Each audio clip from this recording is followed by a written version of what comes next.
ফরহাদ হোসেন নামের এক যুবদল নেতাকে পেটানোর ঘটনায় লক্ষ্মীপুরের রায়পুর উপজেলা বিএনপির যুগ্ম আহ্বায়ক জহিরুল আলম বাচ্চুকে কারণ দর্শানোর নোটিশ দেওয়া হয়েছে। মঙ্গলবার সন্ধ্যায় উপজেলা বিএনপির আহ্বায়ক ZM নাজমুল ইসলাম মিঠু, সিনিয়র যুগ্ম আহ্বায়ক সালে আহমদ ও সদস্য সচিব শফিকুর রহমান ভূঁইয়া এ নোটিশ করেন।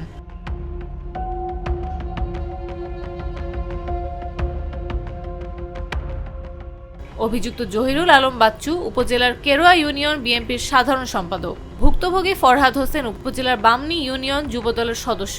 তিনি বামনীর ১ নম্বর ওয়ার্ড ছাত্রদলের সাবেক সভাপতি। ভুক্তভোগী ফরহাদ হোসেন বলেন, একটি লেনদেনের ঘটনাকে কেন্দ্র করে বাচ্চু আমাকে খাবার হোটেলে প্রকাশ্যে মারধর করেন। ঘটনাটি আমি দলের সিনিয়র নেতাদের জানিয়েছি। এ বিষয়ে উপজেলা বিএনপির সিনিয়র যুগ্ম আহ্বায়ক সালে আহমদ বলেন, বিএনপি নেতা বাচ্চু সোমবার রায়পুর বাজারে প্রকাশ্যে যুবদলের ফরহাদকে পিটিয়েছেন। এজন্য বাচ্চুকে শোকজ করা হয়েছে। ৩ দিনের মধ্যে তাকে লিখিতভাবে জবাব দিতে বলা হয়েছে।